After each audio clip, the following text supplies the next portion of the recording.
Welcome to the Boneyard with Steve Robertson. As always, I am your good friend and host, Steve Robertson. Here on the Maroon Friday edition of the Yard, it's opening day. Thank God we made it.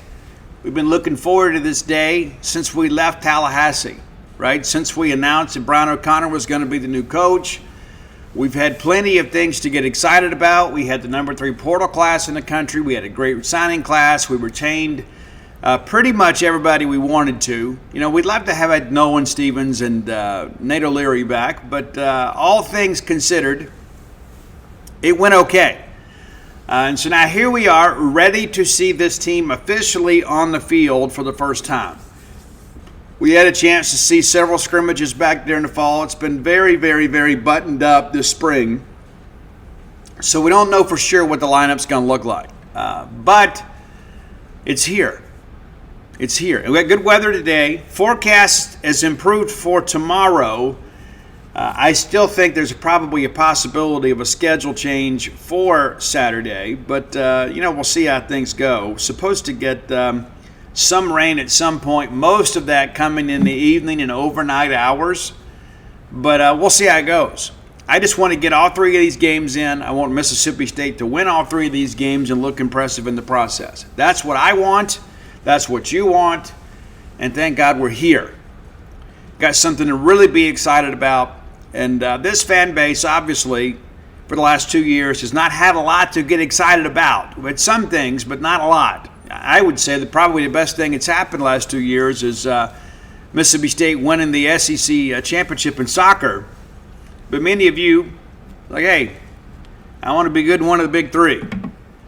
We've been decent in a couple of them, but this is a chance for us to compete with the national elite. As you guys know, Mississippi State, a consensus top 5 team. I guess one service has us ranked 6th, and what do they know? But if that's the worst thing that happens in the preseason, then things have gotten off to a good start. So that's where we sit today. I'm recording the show early so we can go ahead and get out to Dudy Noble Field. I would have spent the night out there last night if they'd let me. But we're ready to go. We're ready to go at Mississippi State, and this is a big day for those of us that love college baseball, because we know for the better part of the next 4.5 months, we've got something to truly be excited about and truly enjoy. And what's life without enjoyment? Man, if we can't be happy, joyous, and free, what's the point of the whole thing, right? So let's get excited about it. We're going to talk a little bit about the baseball weekend to come. I was also in attendance last night as the Mississippi State ladies knocked off Georgia. Good win for us. Good win. And I told you guys their non-conference schedule was a joke. It was, but I thought Mississippi State played exceptionally well. Saw Coach Fanning Otis last night, too, in the concourse at halftime. And always good to visit with Coach. It is. She's so nice, man. She's just so great. And she said, hey, Steve, we got to win these next 2 quarters. Got to win these next 2 quarters. We've got an SEC win, and we did. So we'll talk a little bit about that. We'll look ahead to the weekend on both sides of basketball, and got a kind of a romantic top 10 list today, as we should. It's Valentine's Day Eve. That's right. And if you haven't found a gift, a unique gift, let me again kind of push the True Rest Float Spa experience. And it is packed, man. I think we're going to float 84 people between today through Sunday. Yeah, it's busy. It has been. Thank you for that. Thank you. But you can get 2 floats for $99. The way it works is you can do a his or hers date night deal, and you can both come float. You don't float in the same pod, but we have 4 pods, so you can float at the same time. Your first float, the oxygen bar is also complimentary. And after you float, you're kind of in a profound sense of relaxation. You kind of need that oxygen bar to kind of get rejuvenated a little bit. You're going to be so incredibly relaxed.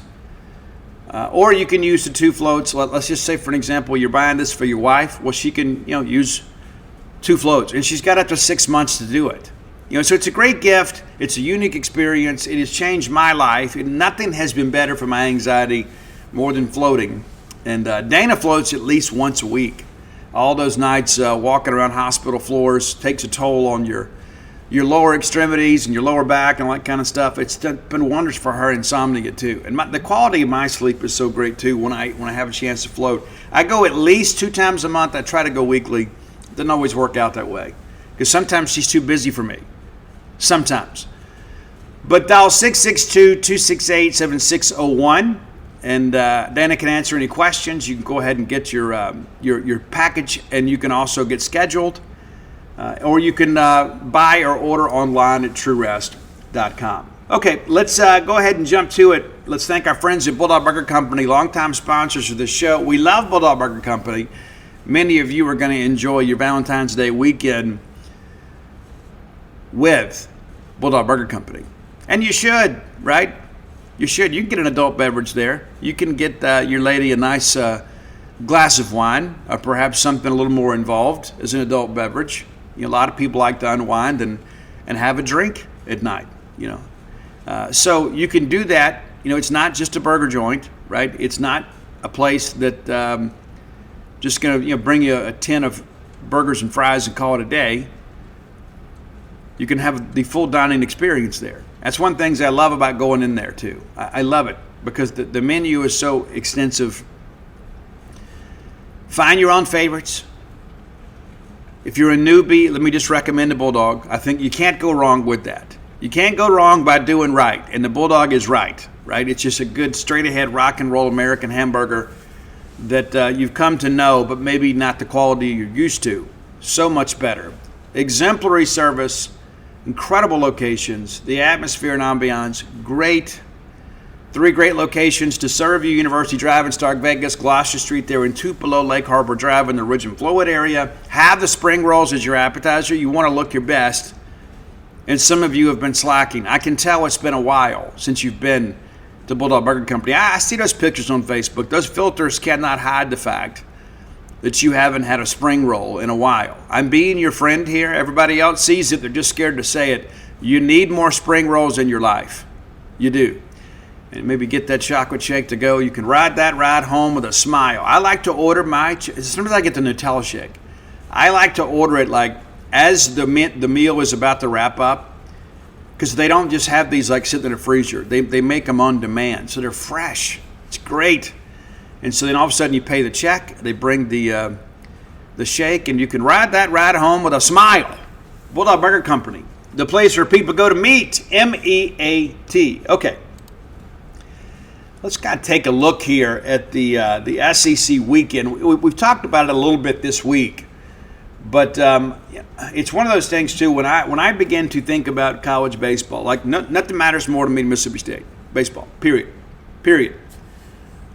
I do like watching the other games, right? And so we've got 4 p.m. start time today.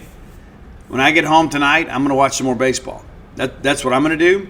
I don't know what you're going to do, but that's what I'm going to do. And so, again, kind of looking at our weekend here, and as you guys are well aware, we got a couple teams playing in these early tournaments. And I think that's a good thing, too. Kind of gives us a chance to kind of see what everybody else is about. And, of course, we're going to be in one of those deals, too, sooner rather than later. And I just can't wait. I mean, I absolutely cannot wait to get to the ballpark. But, okay, so here are today's games. Oklahoma versus Texas Tech. That's a spicy ball game to start. That's going to be 11 a.m. Central today. So, like, by the time you get done listening to the show, you can just like put that game on like the ESPN app or whatever they're broadcasting on. You can start that. Northern Kentucky is at South Carolina. I remember losing to North Kentucky in 2022. Still makes me mad. We won the series, but we lost the game. Milwaukee's at LSU. Wright State is at Georgia. Vanderbilt and TCU, that's going to be played. They're going to start right around 3 o'clock before we are. But that's a top 25 matchup. TCU is ranked 10th in the country. Vanderbilt 23. And again, I'm not buying the Vanderbilt hype. Kentucky will be at UNC Greensboro, as we discussed earlier this week. And again, that's just Nick Mingione kind of manipulating the RPI in the best way possible. It's like, hey, we're not scared to go on the road. We're not scared to go take on a top 100 RPI team on the road. And, of course, you get bonus points for that. Nichols, the Colonels, headed up to Tennessee to break in the Josh Ellender era. Right? Super cool, right? I'm interested to see what happens with Tennessee. I mean, honest to goodness, truthfully. Washington State is at Alabama. Looks like Northern Kentucky and Kentucky are going to play. South Carolina are going to play a doubleheader today. Washington State again in Alabama. The old Pac-2.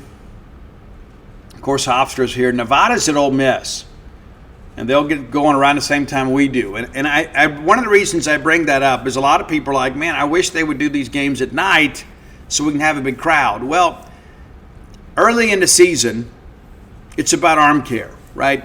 So, number one, you don't want guys throwing a ton of pitches, but you don't want them throwing in cold weather unless you have to. And so when you get to pick your opportunity to play a ball game this early in the year, you're going to pick the afternoon start. I know that precludes some people from being here because you couldn't get off work early. I understand, but that's the reality of it. Missouri is at Mount St. Mary's. I don't think that's the case where Kerry Jackson is doing the Nick Mingione model. I think Missouri's probably a team that needs to find a way to go play as many games as they can to get wins. Youngstown State is at Auburn. You know, we had them here several years back for the Bulldog Classic we used to do. UAB is at Florida. Again, so curious to see what's going to happen with the Gators this year. Tennessee Tech is at A&M. Remember Tennessee Tech, the Golden Eagles, went into Oxford, won a regional? Remember how fun that was? They brought in a right fielder to close it out, and they did. UC Davis at Texas. That shouldn't be much of a weekend. But, man, there are some great games like tonight. But when we get home from Duty Noble Field, we can go flip on Oklahoma State and Arkansas. Oklahoma State, I think, one of the top 15 college baseball programs of all time. Some other people would have them a little bit lower. I think they've been great. Now, the fact the Big 12 kind of moved away from them kind of hurts strength of schedule a little bit, but they've hosted in recent years. Maybe in situations over us when they shouldn't have. All right, so we get into Saturday, and a lot of it stays the same, but Vanderbilt will then take on Texas Tech. So the Red Raiders are going to get a couple of SEC schools just right out of the gate and have a chance to kind of see what they're all about. And Oklahoma and Oklahoma State will play that afternoon. This is Saturday's numbers. And then TCU against Arkansas. Good quality baseball to open it. I love these early season events. We get into Sunday, and again, most everything remains the same, but Vanderbilt against Oklahoma State. We begin to kind of wonder, what's the Oklahoma State record going to look like after the weekend? You commend people for going and playing in these events. I do. I think it's great. Great. And then in the nightcap, well, I guess in the later games, Texas Tech will play Arkansas, and Oklahoma will play TCU. So it's kind of an SEC Big 12 shootout. And the one team that I probably worry the most about from an SEC standpoint in that event is Oklahoma. I just wonder, you don't have Kyson Witherspoon anymore. The pitching last year for them wasn't great. I remember going to Norman and winning that game on Friday night. Pico outdueled Witherspoon. We thought, man, this is going to be great. We're going to win the weekend. We were most worried about Friday. And we win that game and then lose the weekend. But Oklahoma, Skip's always going to have good pitching, or at least above average pitching. But, man, you're asking a lot. Oklahoma State, TCU, Texas Tech this weekend. You're going to find out what you got. You're going to find about the depth of your bullpen. Arkansas, your preseason number 7 team. This episode is brought to you by BetterHelp. Sometimes it can feel like everybody else has it all together when it comes to their love lives. Whether you're married, dating, or single, the truth is most of us are still figuring it out as we go. No matter where you are in your own romantic journey, therapy can help you find your way, help you determine what you want, what feels heavy, and how maybe you could take some of the pressure off yourself. We get it. February's full of flowers, candy, candlelight dinners, stuffed animals, and of course, lots of talk about relationships and dating. You may feel left out. And no matter where you are, whether you're married, dating, or single, or just focusing on yourself, you're right on time. Therapy can help you find your way and see more clearly where you want to be. BetterHelp therapists work according to a strict code of conduct and are fully licensed in the United States. BetterHelp does the initial matching work for you so you can focus on your therapy goals. A short questionnaire helps identify your needs and preferences, and their 12-plus years of experience and industry-leading match fulfillment rate means they typically get it right the first time. But if you aren't happy with your match, switch. You can find a different therapist at any time from our tailored recommendations. BetterHelp. Maybe you've heard Mississippi State's own Charles Cross of the Seattle Seahawks playing in the Super Bowl. How about that? Another Bulldog possibly getting a ring here. Super Bowl is here, and that's where MyBookie helps you turn bets into bankroll. Everybody's watching the game. Everybody's got a take. Everybody's got a 7-layer dip recipe. And this is the one game where props matter just as much as the final score. That's why so many people use MyBookie.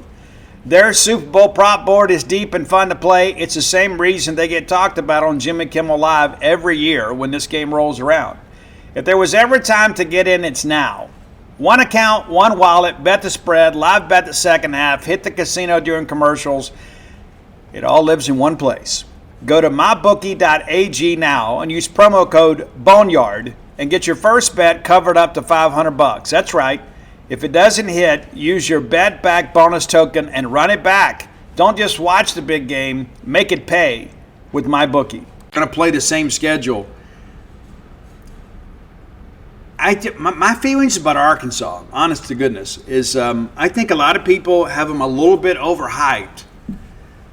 But this is an Arkansas team that I think has the pieces on the mound to make things awfully interesting. I don't know if they have enough offensively to start winning these shootouts. I think they're a team that wants to win Friday night and then hope to get into Sunday and turn it into a church league softball game. Because I think maybe they feel like they've got a little more pitching. They've got some young guys they're excited about. But I think we'll get a pretty good idea. I remember in 21 when us and Ole Miss and Arkansas went out to Globe Life, and people were like, hey, who was the most impressive team you saw? And I told everybody Arkansas. Because Arkansas has this esprit de corps, like they're never out of games. That's Dave Van Horn. That's not about a player. That's about a culture. And I think Arkansas, and again, it's not a hot take because they're preseason top 10. I think Arkansas is a team that could really make some noise and get to Omaha. I don't know if they can win it. We got to see how these younger players develop. But I think Arkansas is absolutely a team to watch. And I think the feelings of last year, like watching all of that kind of blow up in your face, that can be one of these things that hangs over your program like a dark cloud. You start thinking, well, we're just cursed. We're never supposed to win it. Or it can motivate you. And I just go back to that sinking line drive about how everything could have changed. If Arkansas, if the guy makes the play there, LSU's not your national champion.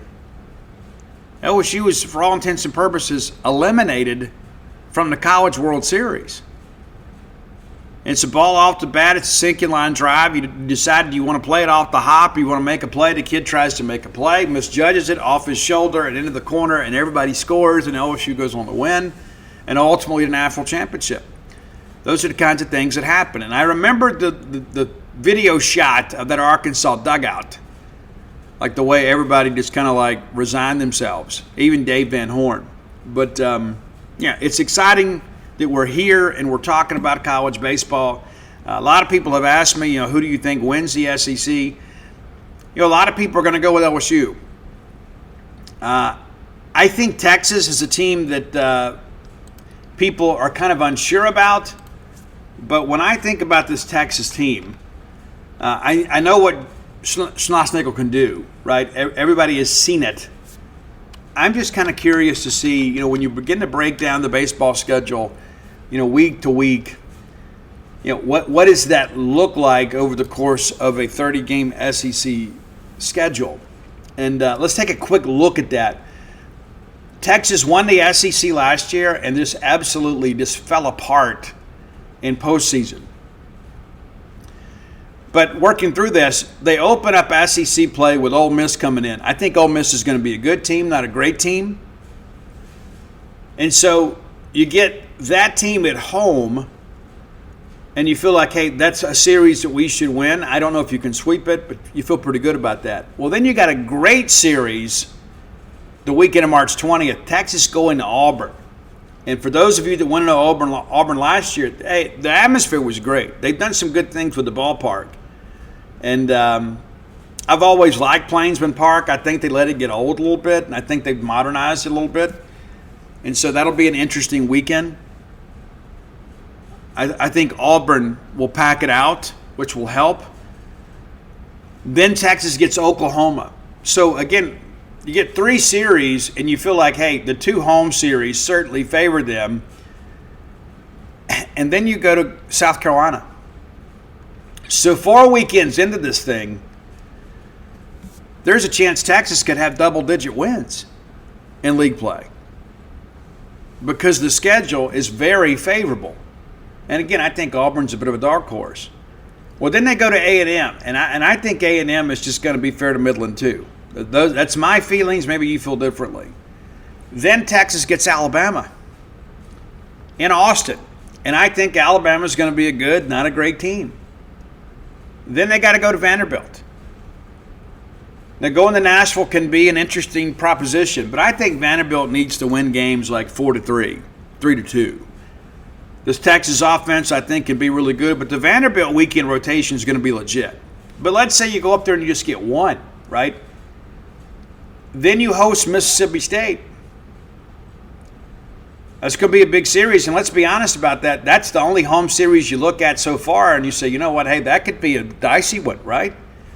Then they go to Tennessee, and then it's Missouri.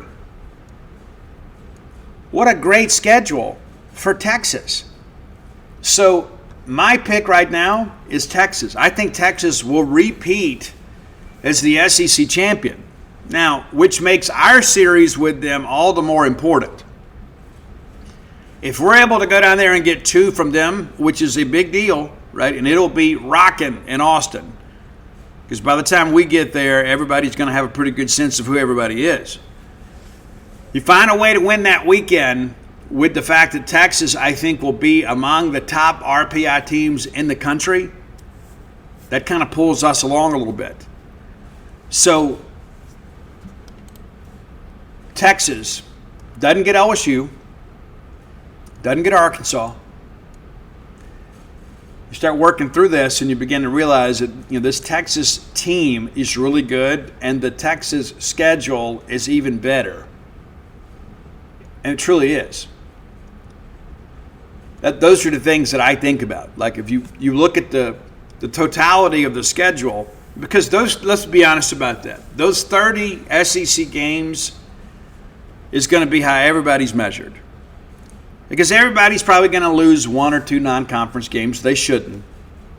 Some will lose more than that. But, the race to Hoover and that 30-game gauntlet is going to determine the measure of your team. And the fact that Texas has such a favorable schedule and, when they go to Tennessee, what's Tennessee going to look like at that point? That's the first weekend in May, or second weekend in May. Right? It looks good on paper today, but Tony V ain't walking out of that tunnel. Frank's not walking out of that tunnel.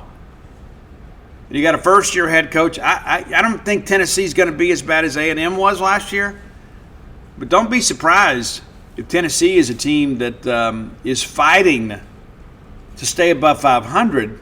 in SEC play when it all breaks down. That's one of those things that I think with the first-year coach, you truly never know. And yes, there's been some continuity there. And let's kind of quickly just look at what Tennessee has in front of them. Of course, we will see them out at Globe Life. And that's another good thing about going out there is we get our eyes on some of those teams that we're going to play down the stretch. So we'll get a chance to look at them and see what they're all about. But Tennessee opens up going to Georgia. Georgia's going to rake at home. That's a tough opening SEC series for Tennessee. Well, then you get Missouri, right? You're like, okay, should be a sweep. Then they got to go to Vandy. Then they got LSU coming in. Then they got to go to Mississippi State. Then Ole Miss comes in. And you know Ole Miss is going to be scrappy. Ole Miss is going to win some games too that they should. Then Tennessee gets Alabama and Knoxville. Remember, Alabama kind of pushed Tennessee around a little bit last year. Then Tennessee's got to go to Kentucky. And men's just kind of had their number at times the last few years. Then, of course, that Texas series. Then you have to go to Oklahoma to close it out. When you compare Texas and Tennessee's schedule, it's like they're in two different leagues. It's incredible to think about that. And again, I think about that Arkansas schedule that I think is going to be, you talk about a gift, right? Let's run that down real quick here, just because we're looking ahead here. And so I'm just going to tell you right now, I don't expect Mississippi State to win the SEC. If we do, I'll be pleasantly surprised. I think the schedule's a lot more difficult for us. There's some other teams out there that really got peaches of a schedule. Of course, they open up with us. That's going to be a huge series. It'll be packed out. Then they go to South Carolina. And I don't know if we're ready to just kind of concede the fact that just about everybody going to South Carolina is going to win a series, but we're close. Then they host Florida. Then they're at Auburn, which should be a great series. Then they got to go to Alabama, which is not a difficult place to play. Then Georgia comes into Fayetteville. Completely different team on the road. Then Arkansas gets Missouri. Then they host Ole Miss. Then they host Oklahoma, and they finish up at Kentucky. Who wouldn't want that schedule? Right, other than the fact that you're going to have a top 10 matchup when Mississippi State comes to town, or you should, there's not a lot of the series you look at here and say Arkansas will be expected to lose. I mean, I think outside of the Auburn series, it's very manageable. I mean, you talk about a peach of a road schedule. South Carolina, yeah, that's a win. Alabama, that's probably a win. Missouri, definitely a win. At Kentucky, we'll see. But Arkansas, to a man, will be considered a better team. And so, again, you just kind of run through all this stuff. The South Carolina-Missouri series, right now, you go ahead and pencil those in right now. Then you got the two trips to Alabama and Auburn. You feel like if you can get a split there, right? You win one, other game maybe other series you get another. Maybe you go 3-3. Arkansas is going to chase this thing too. So don't be surprised if you look up at the end of the year and the standings at the top are much like they were last year with Texas and Arkansas. Texas won 22 games, but when you think about those are the teams that we're competing against, and that's the problem with expansion. Is there's just so many teams within the league now, it's difficult to balance the schedule. I think that's a fair assessment, and I think most of you guys would agree that that's, when you compare that to our schedule, we'll do that real quick here before we move on. It doesn't even feel like we're playing in the same conference in many respects, other than the fact that we got to play each other. We play both Texas and Arkansas. But let's run it back here. Obviously you guys know we're going to go to Fayetteville first. I think that's a very difficult road trip, and it has been for us. Then Vandy comes in here, top 25 team. Again, I'm not buying the hype, but they're going to pitch it pretty well. They should. Then we go to Ole Miss, rivalry series. We've had some success up there. In a series we expect to win. We get Georgia coming here instead of going to Foley, and I think that's good. Remember how contentious that series was 2 years ago. Then you got Tennessee, and I think we're kind of getting them in a good time. I think there'll be enough doubt about who they are and what they're about at that point. Then you go to South Carolina. Then LSU comes in, defending national champion LSU. Then we go to Texas, and then Auburn comes in here. Then we go to College Station. So it's not a meat grinder of a schedule, but it is a legit schedule. Like, we don't get Missouri.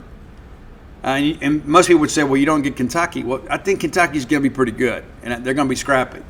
But you kind of understand my point, is the bigger the league gets, the more difficult it is to balance these schedules in the interest of fairness. I would love to have Arkansas or Texas schedule. Love it. Wouldn't you? Right? Because especially when I look at Arkansas, a lot of the toss-up series are at my place.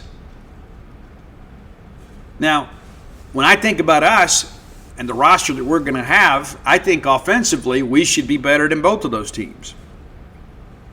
If the pitching can come around, and I feel good about the pitching staff, but if we can get those roles settled and are able to get some things out of the backside of the pen, I think we feel like that, hey, you know what, we're going to win a lot of those toss-up games too. But somebody asked me, it's like, we talked about this on the show today, that, what's the path? I think you got to get at least 18 SEC wins. And when I look at our schedule, I think that's very much doable. And, of course, we got plenty of time to get the team ready before we head to Fayetteville, which has been a house of horrors for us at times. But I think Brian O'Connor and I think this team will have the mettle to go up there and compete. I don't think we're going to be overwhelmed by the environment. I know our outfielders are going to have to earn it out there with dealing with those folks in the hog pen, because Arkansas is a really good team. They're better at home. It's like we are, right? We've had some good road success at times too, but coming in here trying to beat Mississippi State at Duty Noble Field with 15,000 people here, that's a tough deal. It's kind of the same thing when you go to Arkansas. There's a lot of SEC road trips that are not created equal. Going to Fayetteville is among the toughest. And some would say LSU, and I would venture to say that LSU is great in postseason, but weekend to weekend sometimes it's a little different. It is. It's not like going to Fayetteville. Every time we've been to Fayetteville in recent years, it has been an absolutely electric atmosphere. It's not always like that when we go to LSU. Matter of fact, the last couple times we've gone to LSU, they kind of sat on their hands a little bit. And so I share that with all of you because I think it's important for you to understand as we get into this thing. But most importantly, today is step number 1. With that in mind, it's time for our Close with Blair Player of the Day, and it's actually going to be a coach. Blair Chandler is my friend, your friend, our collective friend in the mortgage industry. His phone number, 601-500-2344. Save it in your phone, his mortgage guy, 601-500-2344. You may forget the name, you won't forget the need. And then when you need mortgage help, you've already got it in your phone. I mean, let's just kind of do some preventative maintenance here. You never know when life is going to throw you a curveball, and you're going to have to pick up and move. Or maybe it's time for you to pursue the dream of home ownership and begin to plant some roots somewhere. Blair's got 25 years of experience in this meat grinder of an industry. It's a very stressful job. It's a stressful process, and it can be. You need somebody to kind of hold your hand and walk you through it. Blair is the name to know. Visit the website, closewithblair.com. Whether you're looking for your first home, your next home, or your retirement home, or perhaps that game day condo, which could prove to be more affordable than you think, Blair Chandler. Your player of the day is going to be Coach Brian O'Connor. I thought about this morning, how excited he must be, how difficult a decision it had to be to leave a place that has been home for over 20 years to take on this challenge. And let's be honest about this, right? We've been to Charlottesville. From a facility standpoint, it's pretty good, not great. It is a university that is not fully committed to baseball, and the fact that he could do what he's done there is impressive.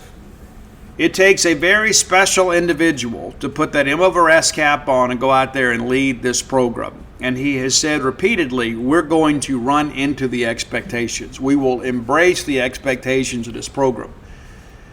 And I was texting back and forth with a good friend earlier. He said, man, I'm so pumped for today. Biggest day we've had in a while. And we've talked about these last 2 years. I think if we're honest with ourselves, maybe this is the biggest day since we started the 2022 baseball season. And one could argue the 2022 football season. But since the 22 football season, where we finished top 20 in the country and sadly lost Coach Mike Leach, we haven't had a ton to cheer about. The 23 football season, a disaster. 23 baseball season, a disaster. We made the NCAA tournament that year in men's basketball. Women were decent. We get into 24, obviously. You know how that went. Football was a 2-win season. Made the NCAA tournament. Didn't get out of the first weekend. Baseball was better. Still underachieved a little bit, but better. You know, one of the things that's interesting, too, we talk about the strikeout record. We had 3 players on the 2024 team, Dakota Jordan, Logan Kohler, and Hunter Hines, that all broke the previous strikeout record. So, yeah, we hit a lot of home runs. We struck out a lot, too. And, of course, we had that regional at Charlottesville that didn't go the way we wanted it to. So this actually may be the biggest moment in Mississippi State athletics since we won the Outback Bowl in 2022. And when you're in the mire, sometimes you don't fully appreciate where you are. You need something good to happen. And I think for this fan base, it's been so long since we really felt like we were winning consistently in a major sport that we've kind of grown accustomed to that. And I think this year is going to be completely different. Those are my feelings. Yeah, we're going to lose some games we probably shouldn't. There are going to be times that Brian O'Connor maybe leaves a pitcher in longer than you want. There's going to be a guy that we put up in a big situation who doesn't come through. That's just the nature of competition. But I think we're in a situation this year where all of us feel like we're going to be able to compete among the national elite, and the experts around college baseball agree with us. So for Brian O'Connor, today's coach/player of the day, congratulations and welcome home. All right, time for today's Top 10 list. As always, brought to you by Kalido Guitars, and there's a lot of guitar in this one. CALIDO guitars.com. I've got a guitar from them. I've got a Steve Vai original, and I love it. And now that we've got a more regimented schedule, we're not chasing portal news every time we turn around. I got a little more time to play. And I'm excited about that. You need to make some time to play too, and you probably need to upgrade what you have. Many of you, like if you just had the same guitar for years and years and years, and you know it's got that little annoying buzz, and it's not necessarily how you hold the instrument, it's the instrument itself. You'd be amazed at how much more you'll play when you get a new guitar, but also too, how much better you're going to play with a new guitar. You need good equipment. You can find it at KalidoGuitars.com. Now, you can stop by and see their expansive showroom in Lake Jackson, Texas. This is a Mississippi State owned and operated guitar shop. They specialize in guitars, but they carry all brands of stringed instruments. So if you need a banjo, a ukulele, or violin, or a fiddle, depending on how you look at life, you can find it there too. We're going to give you some incentive to do so. Promo code BSR10. Excuse me, just BSR. Pardon me. BSR. You can use it in person. You can use it over the phone. You can use it online. When you call, just tell them, hey, we heard about you on the Boneyard. That'll work too. That'll get you a 10% discount off their already low price. That'll get you no sales tax unless you live in the state of Texas. That'll get you no shipping. And they're going to make a 5% donation to the Bulldog Excellence Fund. And if you have not perused their website, you want to talk about getting you motivated because you work hard. You got to reward yourself every now and again. You say, well, Steve, I'm never going to be up on stage. Well, number one, you don't know that. But number two, even if you're just playing for yourself, you deserve to have something nice, man. You work hard. You put up with a lot of nonsense. Invest in yourself a little bit. And maybe you've got the guitar you love. You can find all the accessories you need, cables, gig bags, cases, strings, so much available to you from Kalido Guitars. And again, because you got that promo code, you ain't got to pay shipping. How cool is that? Bulldog fans around the state and the region that listen to this show have had the opportunity to get quality instruments at a discounted price because of Daniel and the great folks at Kalido Guitars. They're absolutely my guitar shop. They should be yours as well. All right, plenty guitar, and it is Valentine's Day weekend, so I thought we would do something maybe even a little cheesy. So guys, I love the band Firehouse, and I always have, and it's so interesting that my love affair with that beautiful blonde girl from Natchez, Mississippi, the soundtrack of our relationship, especially in the early going, was Firehouse. It was. And it's so interesting. The very first time I told her I loved her was right after I played a Firehouse song for her. It was brand new that I loved. And CJ Snare actually recorded a video for me when she was out in New Mexico to send to her because I was so desperate for her to know that I loved her. And he talked about that. The very first time that Steve told you he loved you, and he actually sang part of the song. We almost used a Firehouse song for our wedding, but a friend of ours actually wrote and performed a song based on some interviews of me and Dana, and that's very special to us too. But it was kind of Neil Diamond-esque, I guess you could say. But super cool that somebody would take the time and effort to do that. We just wanted our buddy Dave to play a Firehouse song, and he goes, well, what if I wrote something for you guys? And he did. And he went into TV for a while. But I have no idea where he is these days, but I hope he's doing well. And so let's just jump into it. It's Best of the Firehouse Ballads. Yeah, and so for those of you in my generation, you're like, this is going to be fun. I had to get a little bit creative to get us 10, which starts with a great instrumental. And it's one of those little asides in an album that maybe they couldn't figure out a bridge to. But the guitar playing, Leverty is great on this. It's Seasons of Change, number 10, and it's about a 1-minute instrumental. Number 9, it starts as a ballad, and it kind of picks up a little more up-tempo late. But I don't know if there's a song in many respects that kind of typifies how I feel about life, and it's home is where the heart is, right? And I tell Dana all the time, like when I'm hopped up on truck stop coffee and counting mile markers on the way home, all I'm thinking about is her. I'm just ready to get home. And I love what we do. Don't get me wrong. I love getting out and traveling. I love being able to cover your Bulldogs. But, man, knowing at the end of those long drives I get to come home to her makes it really special. Number 8, this is a deeper track. And CJ Snare wrote this, and it is an inspirational song in many respects. Maybe not necessarily romantic. But it's called Hold the Dream. Number 8, Hold the Dream. Number 7, and unfortunately the albums 02 and Category 5 are not on Apple Music. If they were, we would have used them. But the album Primetime, which was the last full album with original material recorded by CJ Snare, closes with this great track called Let Go, not the Frozen Let Go. This was recorded back in 2004, and it's one of those things that I think about. I don't know what Firehouse has tucked away, but my hope is when they get ready to do some more music, anything they have that is kind of unfinished with CJ, they'll find a way to get that done and release. I don't know if you guys know, Firehouse is still touring. They got Nate Peck. Nate Peck, of course, for those of you that watch American Idol, he was a golden ticket recipient back in 2023.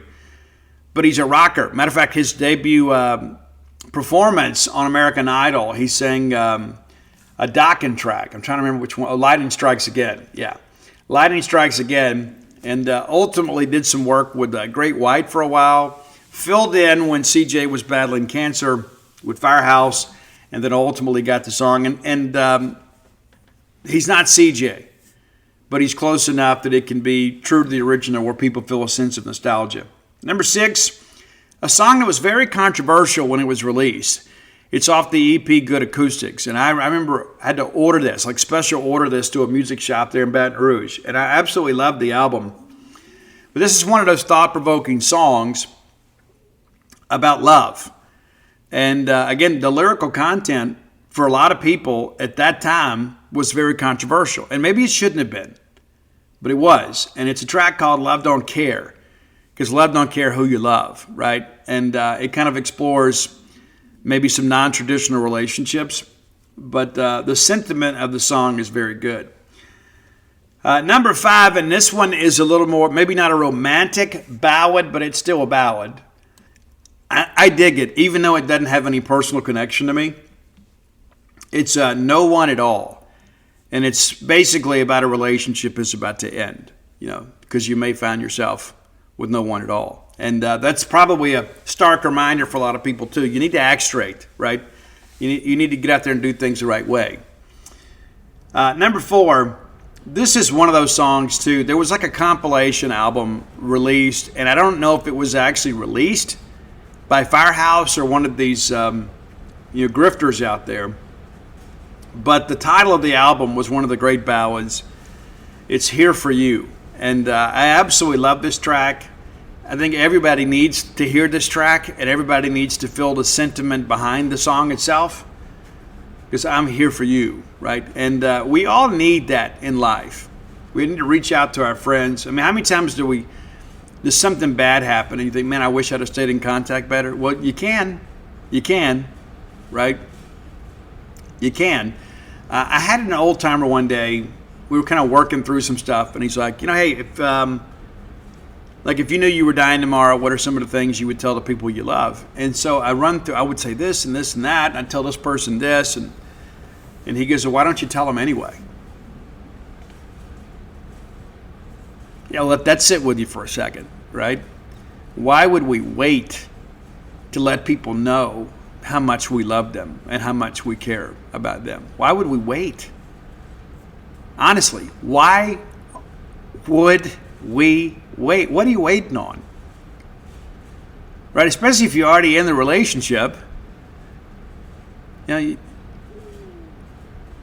can't be reluctant to share what that may mean to somebody else. It doesn't cost you anything to tell somebody how much you care about them, but it means everything to them. Dana probably gets tired of it with me because I am a bit of a romantic, but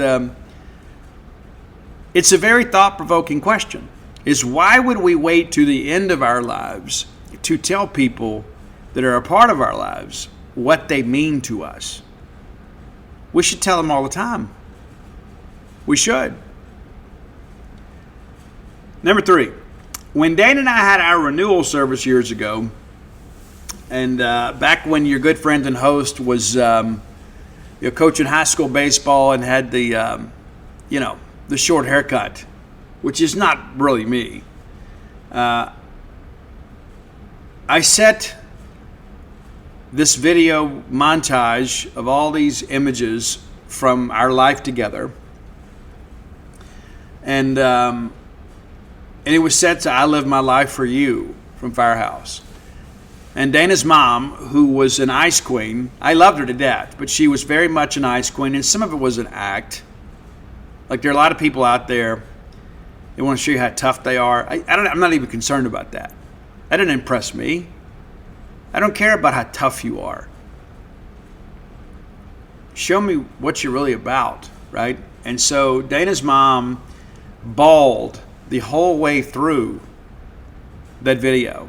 And when it was over, she asked if we could watch it again, right? And so I still have it somewhere. And Maybe I'll post it on socials. That's back before I re-embraced having long hair. But it meant a lot to me that it meant so much to Pat. And if you've read When the Bottom Falls, you can understand that Dana and Pat had kind of a contentious relationship when she was a teen, and Dana was very much a rebellious kid. And I think a big part of it was the fact that Dana had found somebody that really loved her and would be patient with her. And I think as a parent, that's what you always hope for, is that somebody loves your child, truly loves your child. And I remember thinking, when we had Ani, what that meant for Pat. And a little inside joke, too. I wrote about this in When the Bottom Falls, too. So Dana's grandmother on her dad's side was Granny Hill. Lived out on Stein Spring Road in Natchez, Mississippi, off Spokane. And so Pat used to always say, when I'm a grandparent, I don't want to be called Granny. Well, of course, as soon as Ani was born, I taught him to call her Granny. And she loved it. She melted.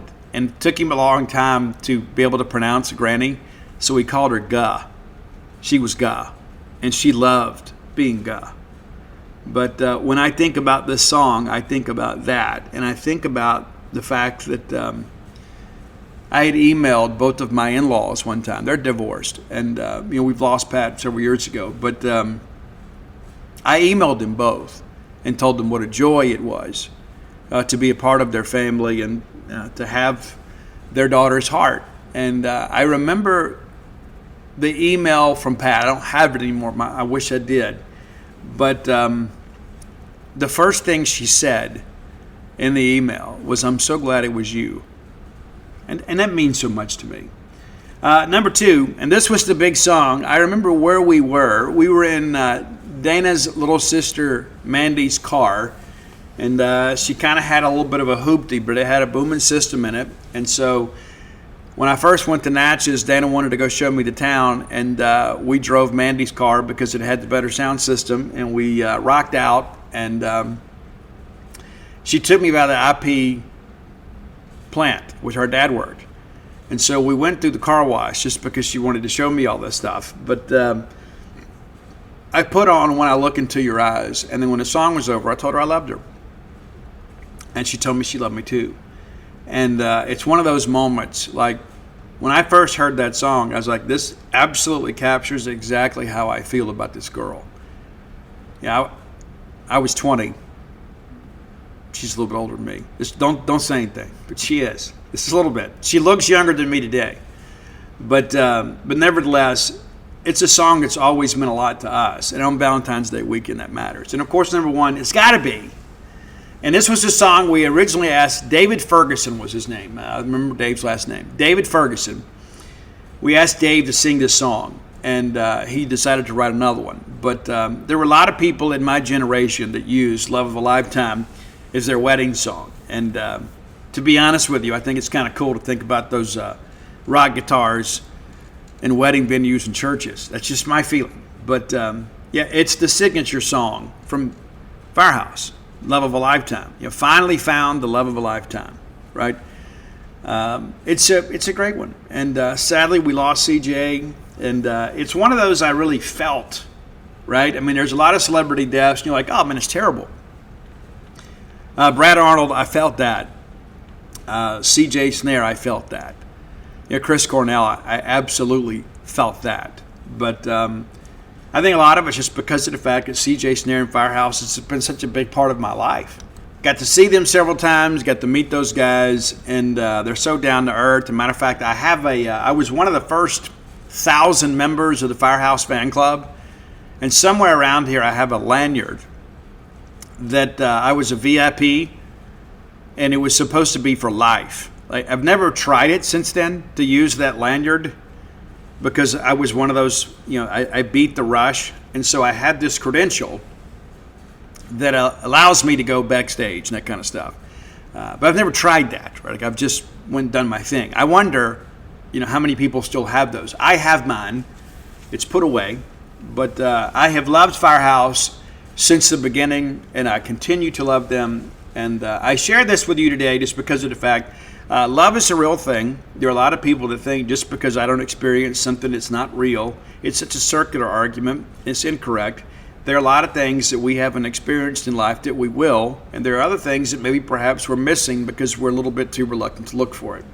So I love each and every one of you, and so whether you are coupled or not, I hope that you have a great weekend. I also understand that Valentine's Day weekend can be a difficult time for people that are maybe at the end of a relationship or in a difficult relationship.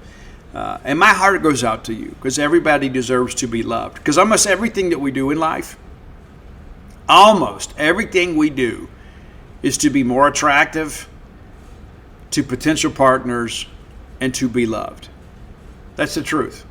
Just about, and if you really break it down, just about everything we do is to be loved. And I hope that you are. Next segment of the show brought to you by Campus Bookmart, a Starkvillian institution. If you're headed to Dudy Noble Field this weekend, carve out a little time, leave a little early, and stop by Campus Bookmart. They have outfitted that operation with all the latest in M over S fashions, and you probably need a new M over S cap anyway. You can get a cooler while you're there. Everything you need to enjoy Dudy Noble Field more abundantly is available to you at Campus Bookmart. Whether it's that new fashionable quarter zip, that M over S hoodie, you can pick it up and wear it to the game. And I got some new stuff to wear today, too. Not Mississippi State gear, but I can't wear that at press box. But nevertheless, you understand, having new clothes just makes you feel better about life, right? If you can't make it to town to see their smiling faces, visit them on the World Wide Web at campusbookmart.net, courtesy of Al Gore's Internet. Use promo code BSR. That gets you free shipping on all orders over $75. Any order less than $75, absolutely incomplete. And reminder, the diploma frame's a great timeless gift. Graduation's coming up in just over 2 months. Be sure that you are the favorite aunt, uncle, or grandparent. What a great gift for your Mississippi State grad. Campus Bookmart. All right, ladies, win last night. Good game, right? And it never really felt like State was in trouble. You know, early on, Georgia had some success getting the ball in the post. We adjusted and win the ball game. Bulldogs now 17-8 overall, 4-7 in the Southeastern Conference. I still believe at 7-9 is reachable. We might be able to get in at 6-10, but would probably need a win in the SEC tournament to feel good about it. But yeah, last night was a good one. Georgia, obviously, a quad one win for Mississippi State. We felt good about that on the show. State wins it by 14 points. But let's just kind of go back and see how it all happened. Bulldogs up 3 after 1. And then we don't close the quarter out or the half out. We give up a run-out play late. And State had really dominated for the last couple minutes of the second quarter. So we outscore them by 4 and have a 7-point lead at the break. And then Georgia comes out and begins to kind of exert themselves a little bit, kind of getting back to that post play and begin to kind of cut into the lead. And then State ramps it up defensively and closes out pretty well here. Again, give up a basket there at the very end. I think 3 of the 4 quarters we gave up a basket on the final shot, including the final 3 quarters. But State outscores them 18-12. And then you outscore them in the fourth quarter 24-23, and Bulldogs win 85-71. State now 17-8. Georgia drops to 19-6 and 5-6 in the conference, just 1 game ahead of Mississippi State. Riley Thurkoff for Georgia is great. Great. For those of you that watched the game or those of you who were in attendance, you know. She doesn't need a lot of room to shoot. Got in a little foul trouble late. But 5 of 7 from beyond the arc. She went through a stretch there in a very crucial moment where she missed back-to-back threes, and State was able to turn that into fast break points. But she gets 26 points. Big night for her. We knew that she was going to be a big part of things. Ultimately, she was. State with 5 double-digit scores. Dusty McFall coming off the bench. And Sam Purcell said last night, having Lampley and McFall on the bench at the same time kind of hurt our rotation because the analytics show that we're plus so and so when they're on the floor, and so it looks like now they're going to rotate a little bit. Destiny didn't start, but she played starter minutes, and she led the Bulldogs with 18 points last night. Madison Francis, great game for her. 8 rebounds, 4 blocks, 17 points. Got a technical foul, too. I thought was a little bit chippy. Carissa Richardson, 17 points for her. And I'll be honest with you, early in the year, I didn't know how she'd contribute. 7 of 7 from the line and pulls down 7 rebounds. She had a big offside rebound, too, that was very, really big as State began to pull away. Treyana Crisp with 11 points. Favor Nwadazi with 11. Or Nwadozi. I don't know how we're saying that. But 8 points from Chandler Prater, too. And so it was a team effort. We knew rebounding was going to be a big part of things. State out-rebounds them 36 of 30. That's big. We forced 20 turnovers. We turned it over 15 times, but we handed out 16 assists. So happy to have more assists and turnovers. Would like that ratio to come down a little bit. 1 for 1's not really good. But Bulldogs shoot 50% in the ballgame. Yeah. And a lot of that's because we're getting high percentage shots. And in that fourth quarter, when they were kind of beginning to try to make a move there, State had their best shooting quarter of the night, 58%. State, 32 points in the paint against a team that likes to play in the paint. 25 points off those turnovers, 11 second chance points, 13 on the break, and 26 off the bench. And, of course, Destiny McFall, a big part of that. And we had a chance to meet with her, among others, last night as well. But, Georgia shot it pretty good, too, almost 44%, but the Bulldogs just doing a better job making things happen. And so, good win for the Bulldogs. Now we prepare for the road trip to Arkansas. And that'll take place on Monday. We'll preview that game on Monday's show. But Arkansas has not been good in Southeastern Conference play. But if we think we're just going to show up there and just win a ball game by default, we're kidding ourselves. If you get this one, then you have Florida coming in on Thursday. We need a 2-0 week next week. You get those two, all of a sudden you look up and State is now 6-7 in Southeastern Conference play. Maybe you can play your way off that 8-9 line. We'll see. But these are must-win games for Mississippi State. After we play Florida, we'll travel to Texas. Then we go to A&M, which toss-up game, right? And then LSU to close it out in Starkville on March the 1st. We beat them before. We'll see what happens. But it is clear right now the ladies are playing pretty good basketball. And last night's win kind of negates that loss to Missouri. Man, you wish you had that one back, right? I mean, you'd feel a whole lot better about life and about the possibility of getting to 500 in league play. But, good win last night. And wasn't a huge crowd, but they were very much in the game. I give our staff a lot of credit for remaining engaged with the fan base throughout the game. When we needed them, the crowd was on their feet. I thought the crowd was very much engaged in the ball game. Those things matter. And we pulled it out.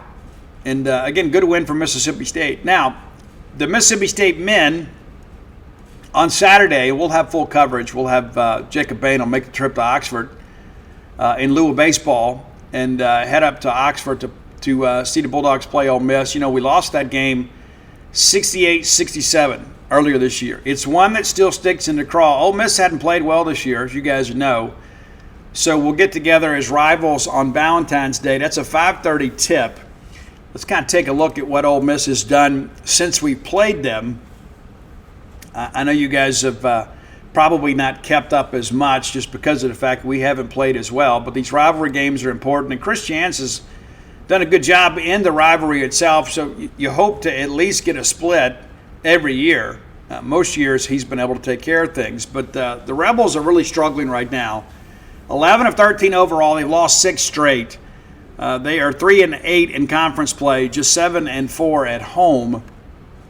So it will be a bit of a game that we feel like we can get. If we play up to our potential, we certainly can.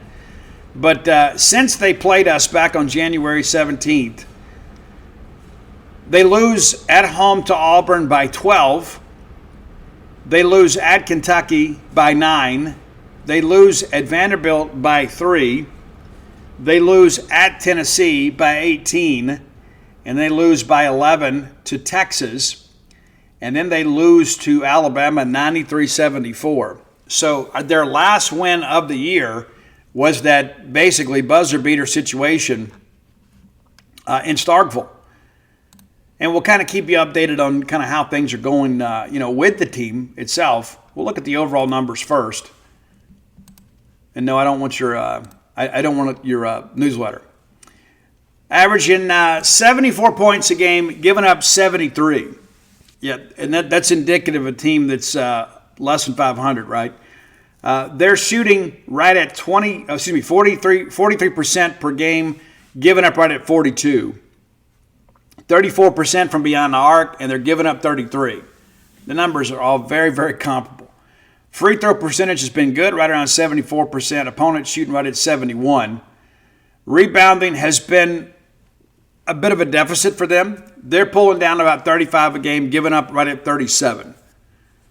Handing out about 13 assists a game, and then allowing about 14 assists a game. They're turning it over about 10 times a game, and they're forcing just over 11 turnovers. I mean, the numbers just kind of scream struggling team. They're getting about 7 steals a game, and they're getting the ball stolen about 6 times a game. Getting 4.5 blocks, giving up about 3. Inside the numbers itself, and maybe we'll just take a look here at the SEC play, what they're doing in SEC play, because what matters more. A.J. Storr leading them through 11 conference games, and he is first guy off the bench. And doing a pretty good job for them, for sure. I don't think there's a lot of – I think you could argue that he's probably the straw that stirs the drink. 17.5 points a game. Patton Pinkins, almost 11. Elias Comardine, 10.4 points a game, and then Malik Dia, 10.1. And from there, it drops off pretty well. And so pretty consistent with their starting 5, and then Storr coming off the bench. It's interesting, they found a good role for him. Obviously, it's working well for him. But this is a team, obviously, that has had some struggles. In conference play, they're getting out-rebounded by about 7 boards a game. And we're going to have to be great in the post, and we haven't been much of the year. In conference play, too, looking at the three-point percentage, too, 33%. Giving up right at 32%. But, we'll get into it and see what it all looks like. But, Malik Dia has been their best guy on the boards, pulling down about 5 a game. And so, again, rebounding hasn't been a strength. They're a team that has had the propensity to turn the basketball over just a little bit, but they've forced more turnovers than they've given up in conference play. So, again, a struggling Ole Miss team against a Mississippi State team is still trying to kind of find itself a little bit. That's an important aspect of this. We got to find a way to go win that game. I don't care what it looks like in the totality of our season. I don't care what happens the rest of the way. And maybe that's a misspoken statement. I do care what happens, but no matter what else is coming, you've got to find a way to win this ball game. And you begin to think about the back half of the schedule. There are some winnable games, but as we've shown, we can compete with anybody and we can lose to anybody. And, of course, you had an 18-0 run against Tennessee that kind of narrowed the gap a little bit. And I thought we were about to steal one. It didn't work out that way. Bulldogs will host Auburn on Wednesday. We need a raucous crowd for that. And then we'll head to South Carolina. So you look at like 3 games in a row here that you've got a puncher's chance to win, but 2 of those 3 come on the road. The road in the SEC is always very difficult. The trip to Alabama, always a difficult proposition for us. Then Missouri comes in, we'll go to Florida, and then Georgia comes in. And so some games that we can win and some games that we're expected to lose. But we can still salvage something of the season. I think a lot of people feel kind of like I do. It's just kind of become very apathetic. We've lost 3 in a row. And granted, the quality competition has been pretty good. Reality of it is we have not played well. We simply have not played well. And never expected to be in this situation. But you take it a game at a time, and hopefully you can stack some things up and make some good things happen. And so we need to find a way to get that win on Saturday. And again, we'll have full coverage over at genespage.com in addition to our baseball coverage. All right, final segment of the show brought to you by the Stark Vegas Clubhouse, the best place to stay in the Golden Triangle if you're bringing a large group to town, bar none. You can stay there by yourself if you want to. No restrictions on that, right? But it'd be a lot more fun if you had some friends with you or some family with you. Be cool, right? We've stayed there, had a great time. You will too. It's open 365 days a year, just 5 minutes away from the Mississippi State campus. If you're coming to town for probably some work-related events on campus or perhaps a ball game, so conveniently located to you. So Google the Stark Vegas Clubhouse. When you do, their Facebook page will pop up for you. You can peruse through all of the amenities available to you and your guests, the full-service kitchen, the wet bar, the back porch area, which is fabulous, the fire pit area, and plenty of parking. Plenty of parking. It's the old renovated Country Club Clubhouse out past the Highlands off 182. What could be better? When having a little peace and quiet and having plenty of room for everybody to kind of settle and congregate together. You owe it to yourself to make some cool memories, and you can do it at a cool place like a Stark Vegas Clubhouse. Now, when you Google, you're going to see some booking options pop up. You can book through Airbnb, you can book through VRBO, but if you want to save some money, book through the Evolve website using promo code BSR10. That's BSR10, the number 10. That gets you 10% off your stay just by listening to the show. How great is that? A discounted rate for Boneyard listeners only. Yeah, I mean, you're in the club, right? You are. So be sure and check it out today. The Stark Vegas Clubhouse, the best place to stay in the Golden Triangle, bar none. All right, breaking news this morning. Bush Hamdan, newly hired wide receiver coach and associate head coach at Mississippi State, is already leaving the program, having never coached a practice. He is now headed to the Miami Dolphins. So there is now a new opening on your staff. It is something that we will chase here in the days to come. See if we can't find out what's going on there. A lot of things going on, obviously. And Bush Hamdan is very much a journeyman. We knew when he came in here, he was a bit of a job hopper. We at least thought he would make it a couple months. Well, he didn't. It is what it is. I hate it for Jeff Lebb because you worked hard to kind of put the staff together. You hire Bush, who could work with quarterbacks and receivers, and you're able to get Kevin Johns. You're like, okay, well, this works out well. And then now the NFL plucks one of your assistant coaches. And Bush obviously has some experience in a National Football League, so it's not maybe totally unexpected, but it is a disappointment. Just when you thought things were settled, there's something else to concern yourself with. And that's important to kind of understand, too. I mean, things are always evolving as we get into all this. Of course, big news out of Pittsburgh, Mississippi yesterday, outside of Calhoun City. Trinidad Chambliss, quarterback from Ole Miss, was granted an injunction, potentially paving the way for him to have another season at Ole Miss. My thoughts on this is that it's the wrong ruling, and I would say that even if it wasn't Ole Miss, just because of the fact, as we've documented before and discussed the work of many others, and by his own admission, the 2022 season, he practiced without limitation. And that's the season they're wanting to count as a medical redshirt year. And then I watched the closing arguments. I didn't watch the full hearing. Many of you did. I find that stuff fascinating. I mean, I really do. I think courtroom drama is interesting. That's why Dateline NBC is so popular, right? That's why Law and Order is so popular. People like courtroom drama. But it's interesting. There was a lot of hearsay that was allowed. Now, I don't know all the rules of court. But like when Trinidad's mom got up there, I didn't watch this, but I read this, that she said, well, they told us they were going to file for a medical redshirt year that year. That's not how the process works, but that's hearsay. Now, I don't know the hearsay rules in these injunction-type hearings. I know in criminal cases and things of that nature, it matters. But if that was their belief, I can understand the frustration. The flip side of it is, is they have argued that he was incapacitated for the 2022 season. By his own admission, under oath, in a court of law, Trinidad Chambliss says that he did practice and was not limited. They also shared under cross-examination that at the beginning of the 2022 season, he elected not to have the surgery. They put him on some medication, all over-the-counter medications, if memory serves me correct. And then in December, he told the doctor he was doing better and didn't want to take surgery. And then he played the 2023 season with the same ailment. He didn't have the surgery until after that and then was basically made whole.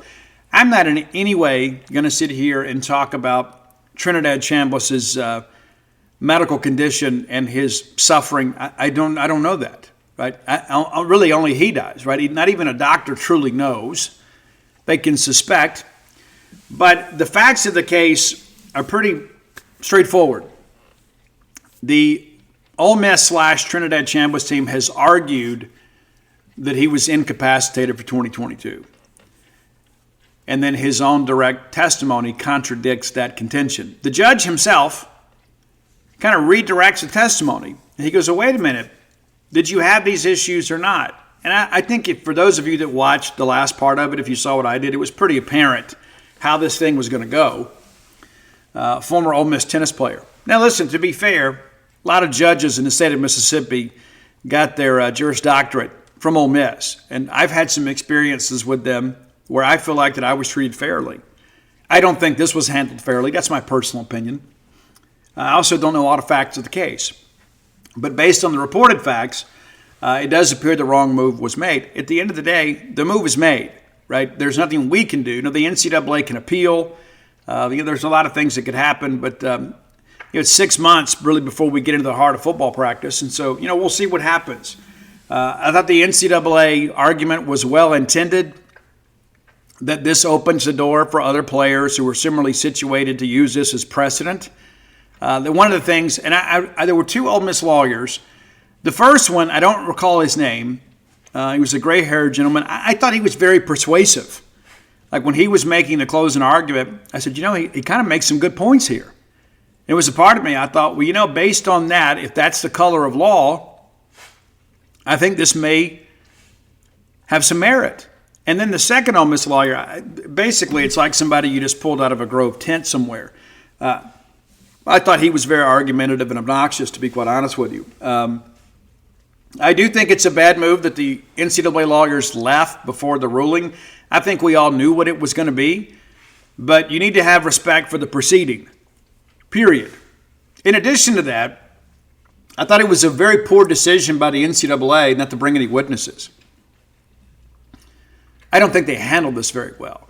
Now, Ole Miss brought some witnesses, too. They had a doctor die. Don't know anything about him, other than the fact that he's an Ole Miss-educated guy and supposedly a donor. But he wasn't Trinidad Chambliss's attending physician in 2022. So outside of him just kind of giving some background of what an ENT doctor would notice and hear from patients, I thought he could give some background. But his testimony really has no weight beyond that because he was not the attending physician. And my friend Joe Judge obviously was called to the stand, and a lot of his testimony really wasn't relevant outside of the football aspect of things. And to be fair, the judge kind of agreed with the NCAA there. But I thought the NCAA made some compelling arguments. I think if I were working this case, even if I felt that I didn't have much of a chance, I'm going to put up as good a fight as I can to give me a better chance of winning on appeal. I'm going to have medical experts, and that's one of the things that I thought about. If we have a lawsuit involving medical documentation that is not of my purview, right? The Ferris State doctor had some medical files that was used in the NCAA case. I think the NCAA should have had their own medical experts review those documents before they denied his waiver eligibility, because they're basically saying, hey, we're going with contemporaneous information. He was the doctor at the time. I think you probably buoy your case a little bit by having an independent medical expert review those documents. I thought that was a mistake. Now, the flip side of it is, I think this decision was made long before the hearing. That's just my personal opinion. What did that order take, like 45, 50 minutes to read? Something like that. There's no way in a couple hours' time that you can construct that. Now, maybe the judge had 2 orders already written, but it felt like there was some specific data from the day that was included.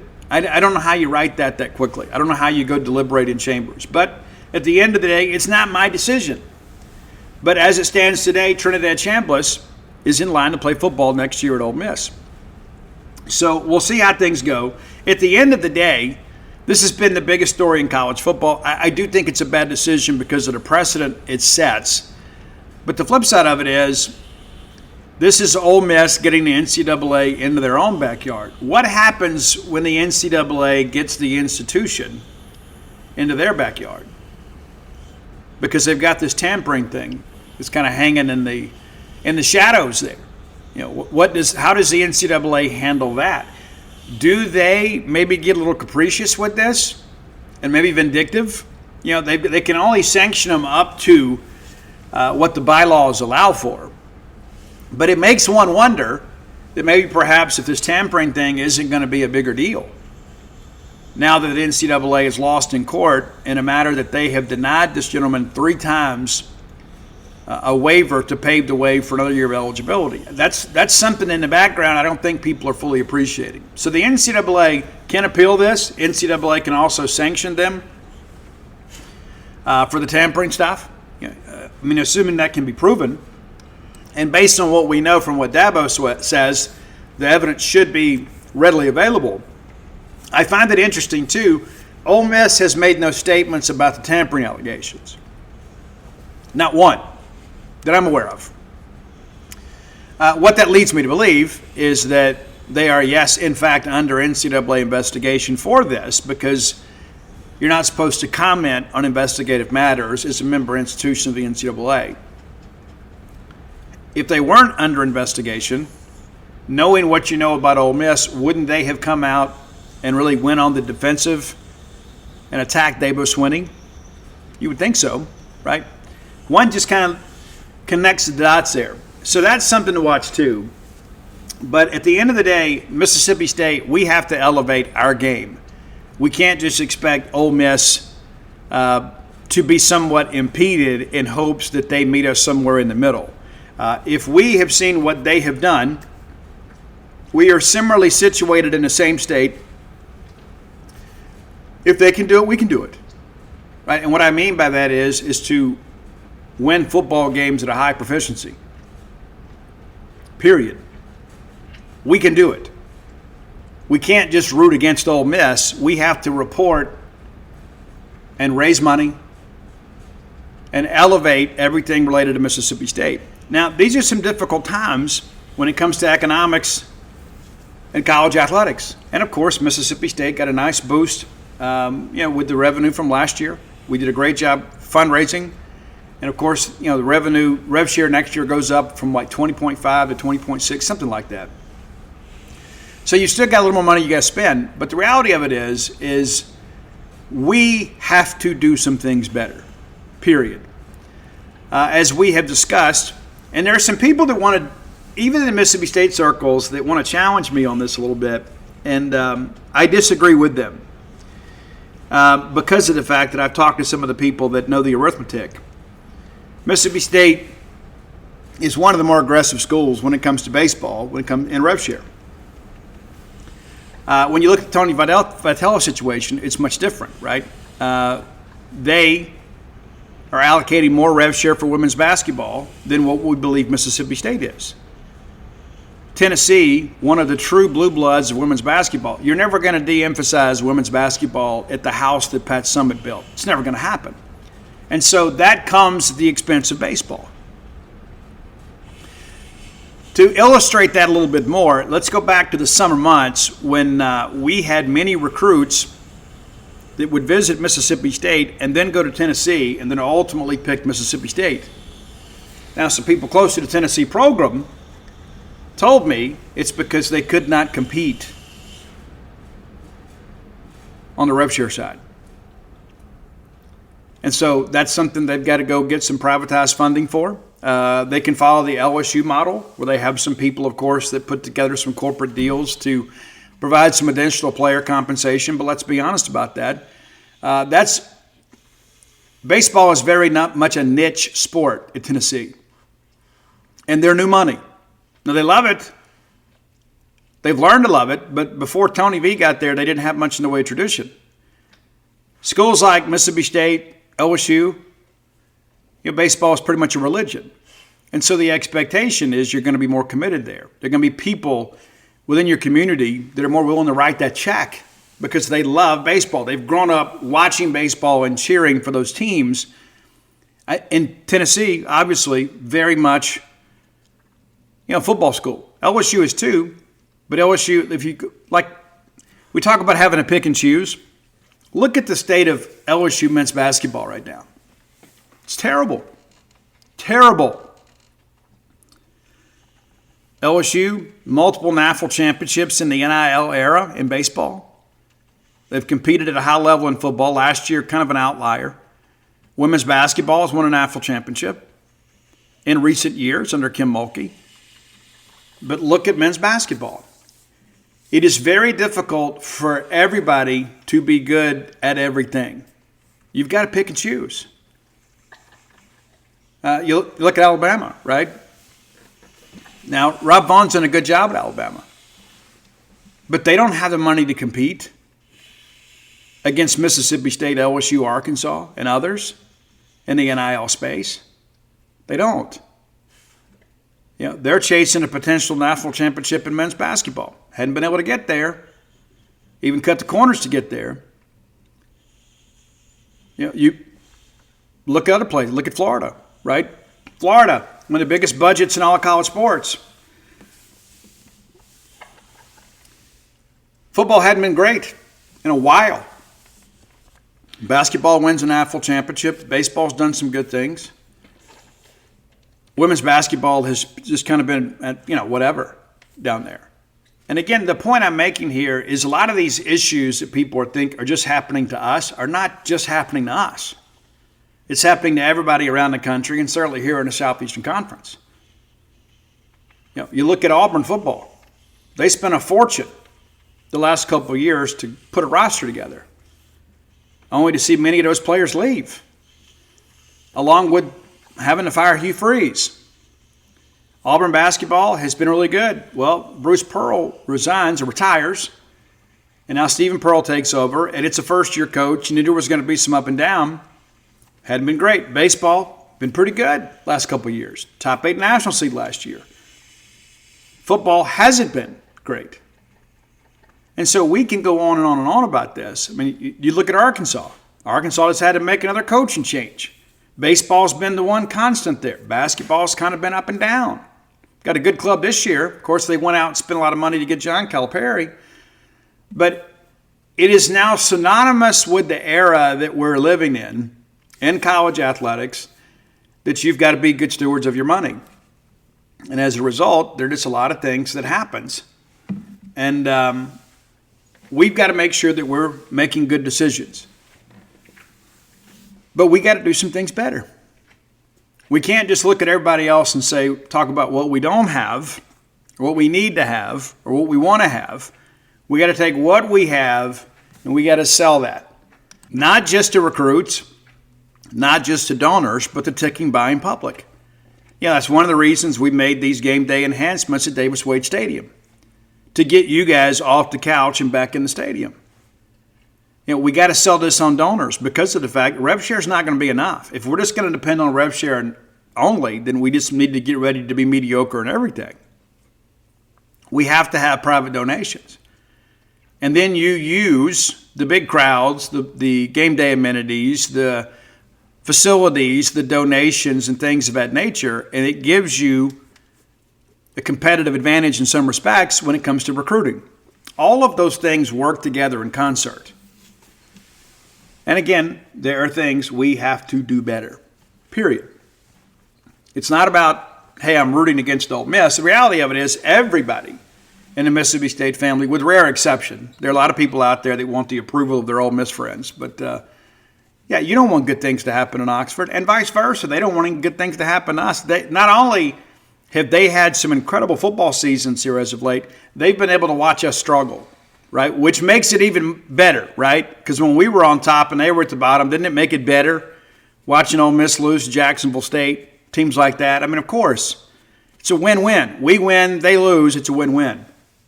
So all of this is important.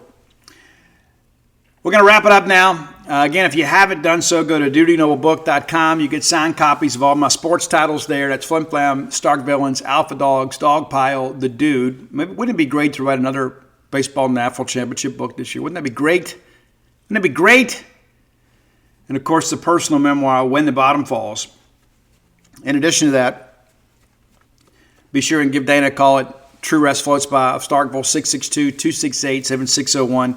Many of you waited to the last minute, or maybe you weren't sure what to buy. She can help you with that. Great flirting experience, date night type deal for you. And come join us over at genespage.com, the greatest Mississippi State website that has ever existed, ever, in the history of Al Gore's internet. Number one, with a bullet, without any question. Let's have a great opening weekend. When we get back together on Monday, we'll have a lot to talk about. Obviously, a lot of things going on in the Mississippi State sports calendar. And so I hope that you guys have a great weekend. I hope that everybody you love is far from harm and that you are living life and living it more abundantly. But until next time, let's all live our lives in a way we make more friends than enemies and people can see a difference in the way we live.